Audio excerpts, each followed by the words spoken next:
L'ordre du jour appelle la question de la collègue Matz au Premier ministre sur le rapport du comité P et les circonstances et le rapport sur les circonstances de la mort de Maouda. Madame Matz.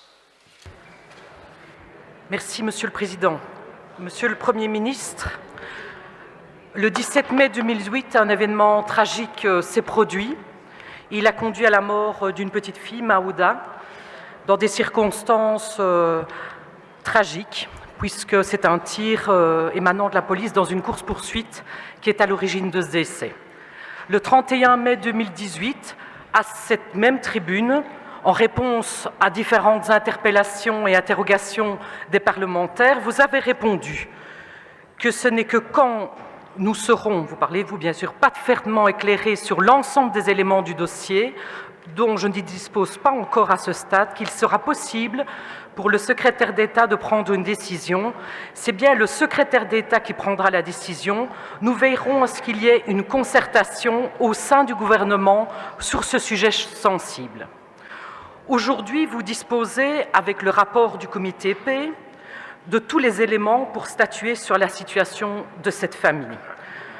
Le comité P a conclu que le tir sur les véhicules en cas de poursuite est déconseillé. Ça ne répond pas aux principes d'opportunité, de proportionnalité et de subsidiarité, et que l'usage donc des armes à feu pose des questions et il émet des grands doutes, des nettes réserves quant à l'usage des armes à feu lors de poursuites.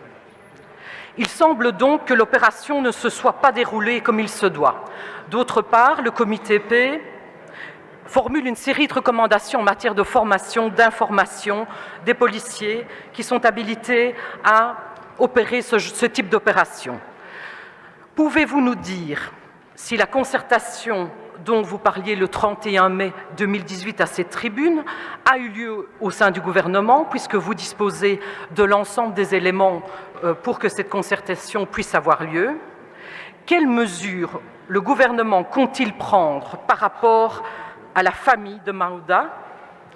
Et quelle suite le gouvernement compte-t-il donner aux recommandations formulées par le comité P, recommandations qui avaient été déjà formulées par le passé et qui ont été rappelées également en 2017 et qui semblent donc être à l'origine du fait dramatique que nous avons vécu en mai 2018. Je vous remercie.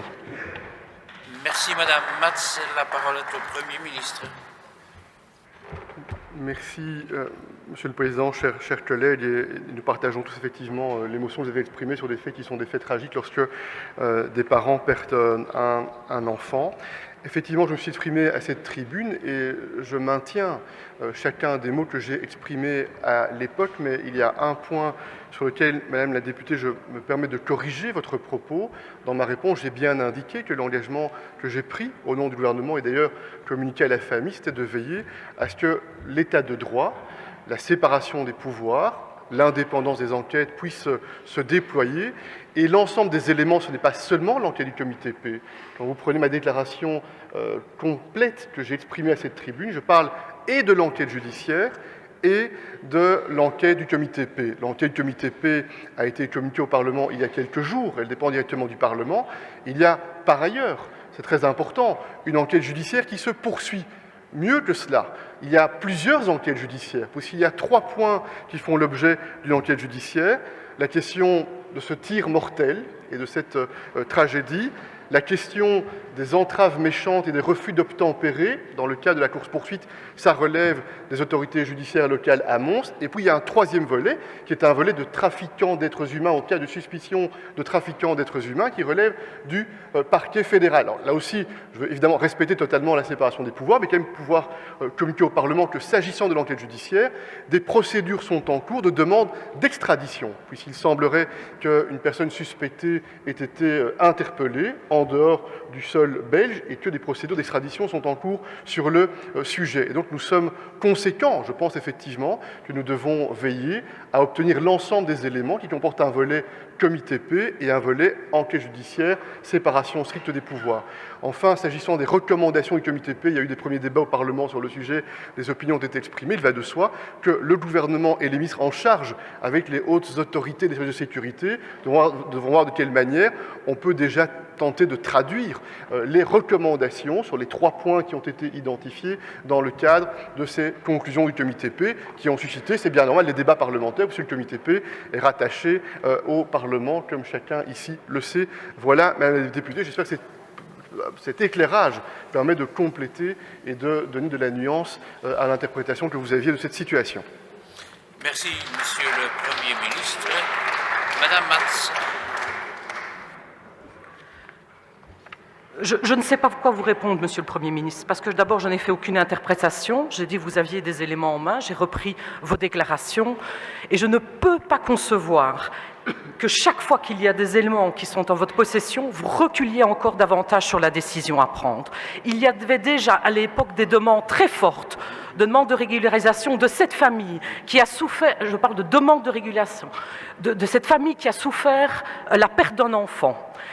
Et donc maintenant, vous êtes en train de dire, et vous attendez ces décisions judiciaires, nous allons les laisser de combien de temps encore dans cette détresse, alors que des éléments semblent prouver maintenant qu'il y a eu à tout le moins un certain petit dysfonctionnement au niveau de la police. Je ne peux pas entendre cela.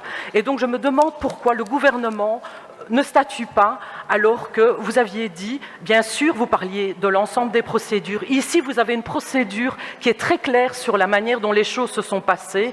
Est-ce que vous allez encore laisser souffrir cette famille beaucoup plus longtemps, qui a déjà subi la perte d'un enfant dans cette incertitude qui est totalement inacceptable? Merci, Madame Matz. L'incident est clos.